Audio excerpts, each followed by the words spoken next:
Good morning student.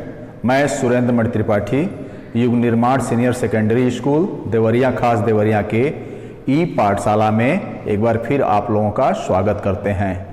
आज हम कक्षा 2 विषय हिंदी पाठ 3 उसका नाम है पराजय की उपलब्धि।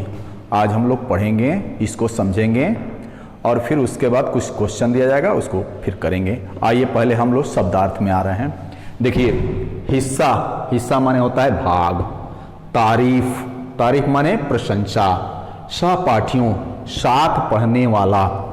नवाजा जाएगा, सम्मानित किया जाएगा। व्यर्थ, बेकार। अभिमान, घमंड। आनन फानन, जल्दबाजी। परिणाम, फल। हकदार, पाने वाला। स्नेहपूर्वक, प्रेम पूर्वक। पराजय, हार। उत्कर्ष, उन्नति। भविष्य माने आने वाला समय। दोहराना, दोबारा करना। हताश, निराश। निरंतर, लगातार। ये आप लोगों का शब्दार्थ था। अब आइए हम लोग अपने अपने बुक को खोलिए और पाठ 3 को निकालिए, जिसका शीर्षक है पराजय की उपलब्धि। यह एक कहानी है। आइए पहले देखते हैं। कभी कभी मनुष्य के जीवन में असफलता भी बहुत बड़ी उपलब्धि का मार्ग खोल देती है।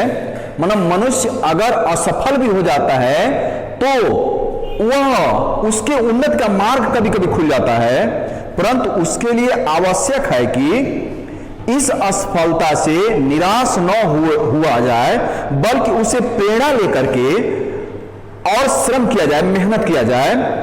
प्रस्तुत पाठ ऐसे ही एक नोबेल पुरस्कार विजेता की कहानी है। आइए हम लोग अब पढ़ेंगे। एक बालक था अर्नेस्ट, बहुत होशियार था, बहुत अक्लमंद था। स्कूल में वह सभी छात्रों से आगे रहता था। आगे रहने का मतलब यह नहीं कि ब्लैक बोर्ड के पास रहे। आगे रहने का मतलब हर चीज में, पढ़ाई में, खेल में, यानी हर चीज में वो आगे रहता था। अर्नेस्ट लगभग हर क्षेत्र में हिस्सा लिया करता था और सभी लोगों का बहुत तारीफ पाता था। ऐसे ही एक बार स्कूल में कहानी प्रतियोगिता का आयोजन किया गया। जैसे अपने स्कूल में भी होता है कोई ना कोई आयोजन, उसी तरह उसके भी स्कूल में एक कहानी प्रतियोगिता का आयोजन किया गया। अच्छी कहानी लिखने वाले को इनाम दिया जाएगा। वह क्या था? सोने का कप।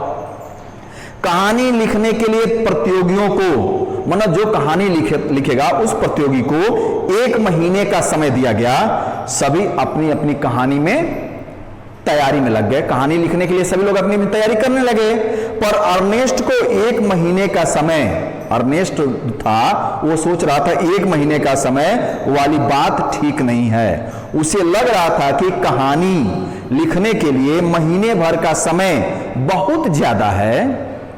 सभी सहपाठियों और स्वयं अर्नेस्ट को विश्वास था कि कहानी अर्नेस्ट की पसंद आएगी। यानी सभी लोग, सभी स्टूडेंट, सभी साथी उसकी यही जान रहे थे कि अर्नेस्ट कहानी बहुत अच्छा लिखेगा और वही विजेता बनेगा और उसे प्रथम पुरस्कार भी मिलेगा। अभी काफी समय है। अर्नेस्ट सोचकर पूरा महीना को क्या कर दिया? गंवा दिया, व्यर्थ कर दिया। उसे अपने योग्यता पर अभिमान हो गया, घमंड हो गया। जब प्रतियोगिता के 2 ही दिन शेष थे तो आनंद फानन में अर्नेस्ट ने कहानी लिखकर स्कूल में जमा कर दी। अब समय आ गया परिणाम घोषित होने का। जैसे मान लीजिए हम लोग भी होता है ना, कोई कहानी लिखें चाहे कुछ भी लिखें तो उसका भी परिणाम घोषित होता है। कौन फर्स्ट, सेकंड, थर्ड है, सबको उत्सुकता रहती है। उसी तरह सबके मन में एक ही नाम गूंज रहा था, अर्नेस्ट। यानी उसके सारे सहपाठी, सारे स्टूडेंट सभी सोच रहे थे कि अर्नेस्ट ही प्रथम आएगा। लेकिन जब परिणाम घोषित हुआ तो सभी लोग चकित रह गए। जब उसका सर जी ने बताया कि फर्स्ट, सेकंड, थर्ड कौन है, आज जब सभी लोगों ने नाम सुना तो सभी लोग आश्चर्यचकित हो गए। प्रथम, द्वितीय और तृतीय किसी भी स्थान पर उस बालक का नाम नहीं था, अर्नेस्ट का नाम नहीं था। निराश होकर वह घर लौट आया और रोने लगा।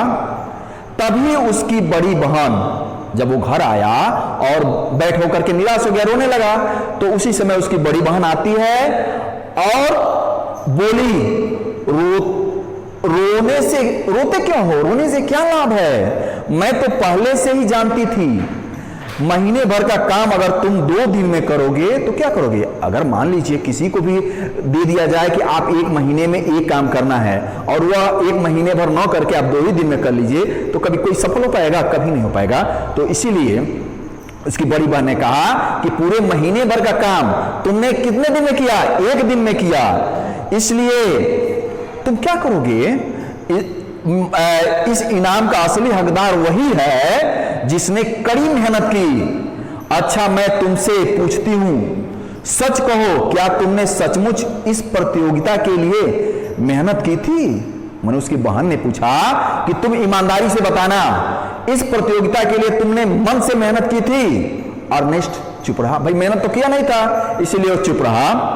बहन ने स्नेह पूर्वक समझाया, अब रोने से कोई फायदा नहीं, जो हो गया सो हो गया। यदि तुम्हें सचमुच पराजय का दुख है तो इस पराजय को उत्कर्ष की पहली सीढ़ी मान लो। उत्कर्ष माने आगे बढ़ने की पहली सीढ़ी मान लो, और भविष्य में इस भूल को कभी मत दोहराना कि मेरे पास समय बहुत है। बहन की सीख से अर्नेस्ट की आंखें खुल गई। आंखें खुलने का मतलब अब वह जान गया कि मुझे आलस्य नहीं करना है, आगे का काम करना है। उसने बहन को आदर्श मानकर खुद को इसी सांचे में ढाला। और जानते हो दोस्तों, पराजय झेल चुका यही अर्नेस्ट विश्व का सबसे उच्च साहित्य का नोबेल पुरस्कार प्राप्त हुआ। जो अर्नेस्ट कहानी में पराजय झेल चुका था, वह अपने बहन के बातों को सुन करके उसको आदर्श मान करके एक दिन क्या किया? विश्व का सबसे ऊंचा सम्मान नोबेल पुरस्कार प्राप्त किया। नोबेल पुरस्कार पाना कोई आसान चीज नहीं है। और उसने क्या किया? साहित्य के क्षेत्र में भी पाया। इनका पूरा नाम था अर्नेस्ट हेमिंगवे। तो समझ गए हैं कि हमें अभिमान नहीं करना चाहिए, घमंड नहीं करना चाहिए। छुट्टियों में भी खूब मन लगाकर पढ़ाई करनी चाहिए।